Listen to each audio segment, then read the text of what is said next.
Hey, it's like I said, I come right back. Stay to the channel. That's why I figured, okay, if you don't want to listen to me ramble on the other, we'll stay to the Fat Man. This is stay to the channel. Uh, I'm always trying to find some kind of ways to improve things. One of my gripes right now is lighting. I mean, I look in here and I have the overhead light on, and I have a lamp sitting right here, which you can see. But the window light comes in here; it's just bright as all get out, and it's cast shadows in ways that I don't know. It doesn't light as much as I like. I'm half tempted to figure out a way to mount a light from this piece here so it comes down and lights up the table itself. I mean, so far I think the work table is okay. You'll notice for the majority of the time I do the downshot videos. I try to avoid the headshot stuff as much as I used to do because it's an evolution thing, right? Just like I try to avoid as much as I can of my personal things and personal complaints or whatever and merging them together. So, which it's been a trial and error with me. Uh, this whole technology and stuff was pretty recent for me. I only started figuring this stuff out and actually got interested in it about 5 years ago, 4 years ago now. I was 16, something like that. And so it's been an evolution. I needed something to do and something to vent, and limited space in the RV made it so I really couldn't run games. I couldn't have a regular group. My hours, my job, it just makes it impossible to even get a regular group together and then, you know, is what it is. So we're looking at what's coming up on the channel. Like I said, the lighting I'd like to do a little more. I'm still tweaking on these intros. Uh, the ones I did for the Star Wars and Middle Earth are geared specifically towards those genres, trying to dial it in. And I use my cell phone to to play the music and record it in the background, hoping to get the volume down a little bit and some other things. But to me, in my hearing, it sounds a bit tinny. Maybe it's not, you can tell it's a not integrated music, but an outside source. I don't know if that's an issue or not. Uh, I like having stuff that's geared towards what the genre is that we're reviewing and stuff. But some of it, there's copyright issues on certain things, and not the, like I said before, this channel is ever going to make any money. It's kind of a principle thing. I try not to do a copyright thing if I can help it, so I don't get tagged for it. It still happens. The last four videos did with the different intros, that came up. Something in the music or something tripped the where the previous intros from before the four or so videos before that didn't trip it. I'm still vague on what the hell sets all this stuff off, to be truthful. But anyway, so we're looking at as you can tell, like I said, I tend to do these things in batches. Uh, it's just some weekends are more available than others. I really sat on my butt the last 2 weeks. I should have done more videos, but I was spreading over the truck being down and never quite sure when it was going to go and when it was going to happen. And then it got involved in some other things. So I got behind.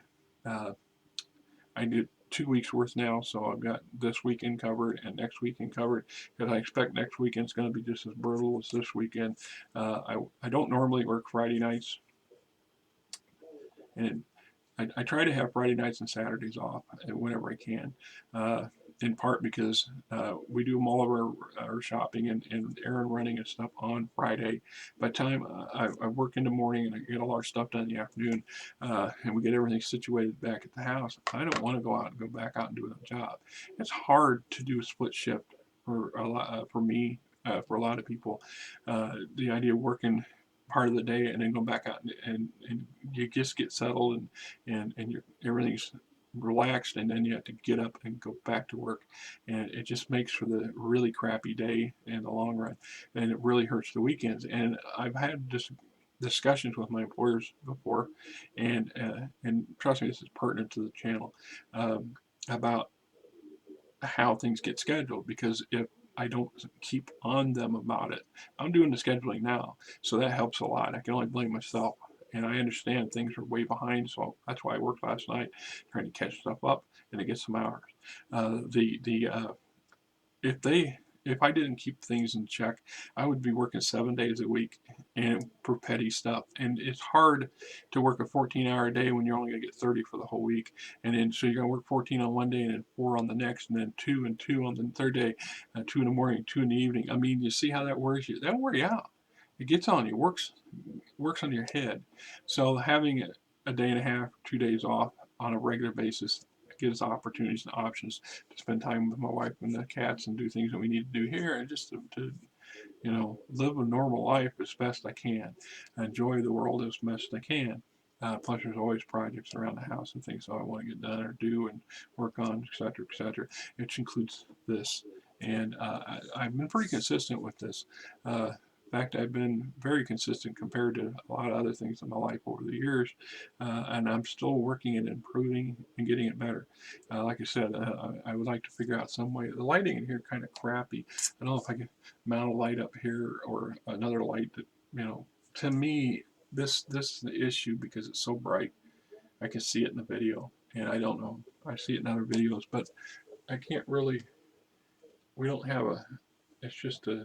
We don't have a second curtain there. We don't have a shade or something to pull down, and it's hard to get to that. That stuff's pretty thick back here. It's a wide staging area for things. So we're coming into the section for both my Star Wars material and my Middle Earth material. I think I got about 12 or so more of each sitting on the shelves to be reviewed yet. Like I said, the MERP, I reviewed all this stuff once or twice before. This would be my second or third try on some of it, and it's in part because my first go around I was using not this point of view version, but I was using, this version where I would be holding it up and showing it to you and talking about it and things like this. And then we figured out how to get to this, and it was midway through. And so I figured, well, I got a better system, I got a better setup, I got more stability here than I had before. So maybe I would just go back and review the whole Iron Crown Enterprises MERP collection. And about that time, I'd also started doing Star Wars. So I've been working my way through that. So I don't know. You figure an average of one video a week. We're talking, if there's about 12, that would be about 3 months, a little more than 3 months, and then both of these will be finished. And we're going to move on to BattleTech. And I like BattleTech, and I probably have with just as much BattleTech stuff as I do Star Wars. I don't know the number, but you could say easily 30 books of various types, as they came out. I bought them as they came out, and I tried to catch up. Once I got tuned into it, I caught up with it as fast as I could, as much material as I could. But there's still new. There's always new stuff. They've been producing things. Whoever picked up the franchise after FASA, because I've seen some of the new additional material out there. I haven't seen them at the bookstore, at the game store. Although there's more than one game store in Des Moines, and I don't generally go to Mayhem Comics, which is on the far side of town, which used to be much further away when I lived where my mom and dad. Small town of Mitchellville is about almost a 25-minute drive to the east. So we would commute back and forth all the time to think about it. And when you're traveling from out of the town into town, and then where the other places at the other side of the bloody city, Des Moines is the site that covers damn near the entire county. So it's pretty freaking big. Not nearly Chicago big, I get that, but it's still, for us, it's been big. So from driving from clear out there to the far side, just once in a while to go somewhere, it's hard to do sometimes. It's hard to justify just for the sake of going out and looking at what's at the shelves. The other downside at Mayhem is a comic book and game store. It's geared specifically for Coopers like me, and where JCD and Hobby has music CDs and a bunch of other stuff in addition to what they have in there. So my wife likes her music, and I can take her along, and she can go shopping and get the discount CDs that people, use CDs and stuff while I'm looking at the shelves. And as game material goes, they have a lot of stuff, but role-playing game stuff, not so much. They're very dominant Warhammer, uh, you know, material. They have an entire section that's probably 7, 8 shelves full of everything from lots of miniatures and models and things like that, game references, stuff for the actual game store, role-playing stuff. They've only got about a case and a half, and the only ones I really am interested in is the bottom shelf of that, because that's where the really used stuff comes in, and I occasionally find nice little gems that I don't own, and I can get them for pretty cheap. But I have not ever seen any BattleTech stuff there at this point. Now, BattleTech is pretty extensive. If you're not familiar with it, it's got a depth. It's got depth to it now, and there's several generations of it based on what was going on in the the world, and the world is interconnected with the novels and the games that came out over the years. Then they've got video games, and they've got wartop table games, and then we've got the role-playing game version, and all of it's interconnected, right?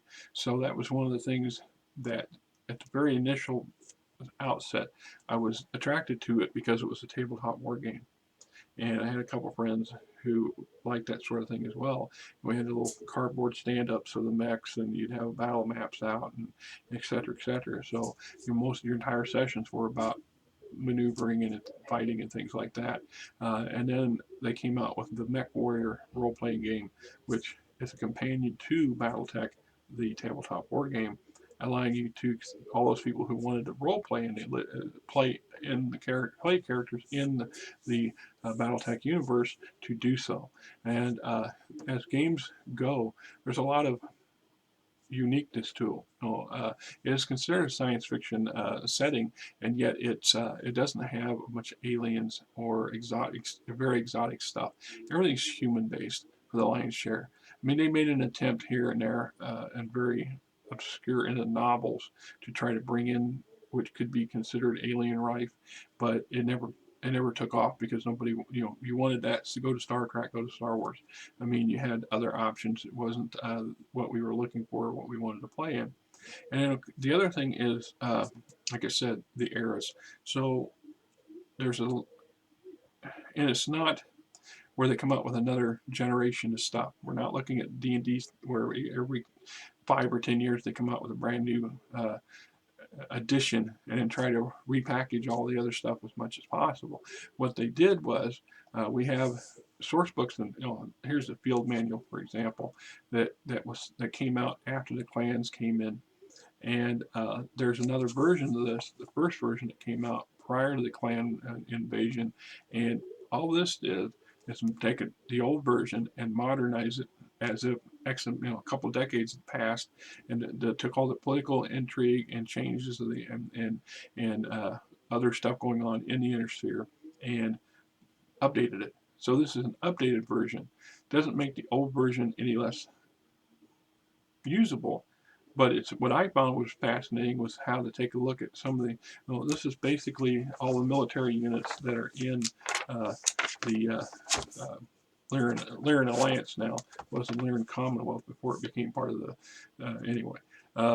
So you go back to the first edition versions of these and see where the particular units were then, and then we can see the evolution. Some survived, some didn't, some got better, some got worse, significant changes, and all this is, for the most part, is fluff, right? Because unless there's no lot of value other than just, you're a commanding general and you gotta want to know backstory information on the force you're facing. This is how this would come up. But as for an average Joe mech warrior or soldier, in the grand scheme of things, this is basic information they may or may not know. But from a perspective of the game player, this is awesome stuff, because what it does is it gives a feel and depth and dimension to your gaming world and your gaming experience, to in my opinion, of course, which is all this has always been, is my opinion, is that the sheer entertainment value. I bought and read. Now this one here, I spilled something on the cover because it's gotten a little damp. That or got left somewhere where it got some more moisture on it. I don't remember exactly what, but I got Cheeto dust on the covers. I actually Dorito dust because I'm anyway. The just having that backstory information, knowledge, allows me to understand the world better. It's like, when I look at Middle Earth, right? When I read J.R.R. Tolkien's The Hobbit, The Lord of the Rings, when I was a young man, and I like I said, I reread the series every year. Once they started coming, when Middle Earth started coming out, the game references and game source books and stuff, it gave me a bigger, broader view in my mind of what I was reading in the novels. So when I went back and reread the novels, I'm suddenly understanding much more about the areas that they're in and what they're doing and how the impacts, just how important and how big and how vast, Tolkien's world is, and how much depth there is to it. Even if most of that secondary depth would be considered beta canon or fandom stuff, because it's based off of as much material they can get from Tolkien's research or notes and his son's material and things like this, and from what they could glean and imagine from reading the stories themselves and expanding on it and being true to character. So it gives you so much more depth to when reading. The same thing goes with this light reading material. Sometimes this affects how I view things on my channel. Every now and then I'll do other videos on, as you've seen, where I'm looking at techniques or rule bases or something. Usually somebody's torqued me off somewhere, or I've gotten got an interest on something pop up, and I think I don't agree with that take on it, or isn't it interesting how these things have evolved, and that's where I did a couple of the videos on certain mechanics and how things seem to change. And I'd like to keep doing that. I'm not just churning them out for the sake of it. I have to be motivated, and I want to have a little bit of substance to it, so it takes me a little longer to get my notes together and my gear up for that. I also have a second channel that I dabble with a little bit. It's for some pretty off the wall stuff. You guys don't care about that channel. It's is what it is. I did some videos on some of the weird things I've seen in my days when I was a convenience store clerk, and then there was on that channel is also my take on things like Bob Lazar, right? If you don't know who Bob Lazar is, Google him. Otherwise, you're not interested in it. And I wouldn't call it a conspiracy channel because it's not. It's just an honest opinion on a topic, like Bob Lazar and some of his claims, and how I really like to believe that they're true. And part of me scared to death that they are true, right? And it still gives me hope in weird ways because that's what it is. So, like I said, let's keep in mind that we're coming up on another year. This will be my 5th year doing YouTube videos, and hopefully the channel has improved. It's gotten better. There's still always room for improvement.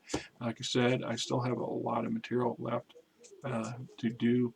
I think I got some 30 plus Battletech books and adventure source books, a couple box sets to go with it, and then once that's done, I'm pretty much winding down on my collection.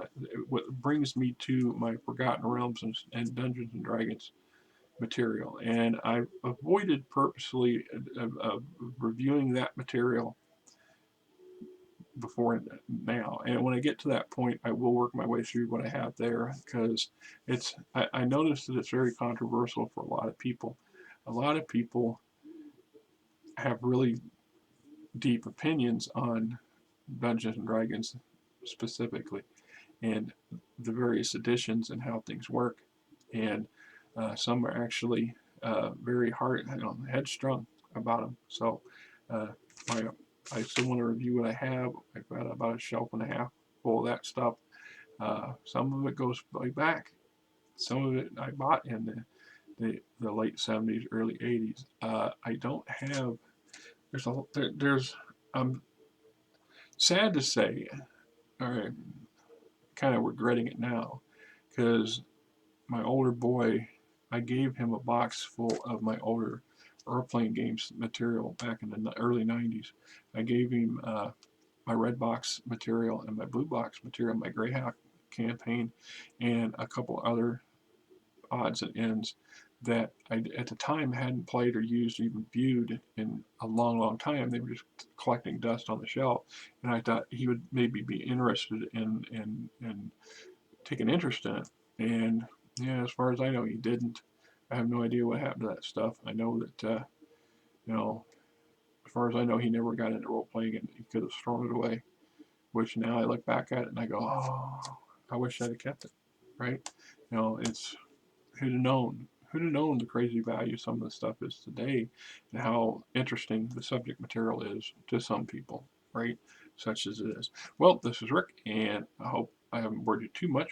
And let's keep looking at hopefully improving the channel. And we're actually approaching 200 subscribers. We're bouncing up and down between 195 and 196. I think that's a YouTube thing. Uh, so hey, I'm grateful to you guys for not wiping me out of your queue. Uh, some of you guys are video watching the stuff, some of you are not. Obviously, I average my Star Wars stuff usually gets 6 to 10 views in the initial time, and over time it picks up as people come and go. The Middle Earth stuff does much better than that. Uh, a few other things have cropped up that got some people interest. So, I wish I could get the amount of the views that my Balthazar videos get, because they're in the hundreds and climbing, right? So, it is what it is. And I think the most viewed video I have is in the thousands, and that's because I got locked out of my mom's Ford Focus on a 10-degree day, and I was unhappy with it. So, until next time, this is Rick, and this is your seat at the table. Let's hope for a better year for everybody, and keep in mind, we're all in this together, good, bad, Democrat, Republican, we're all Americans. For God's sake, treat yourself like you would treat other people. You treat other people like you would want to treat yourself. Treat them like your family and friends. Wait, treat them like your friends and people you like. Because I treat people like my family treats each other. Not so good. Right. Till next time.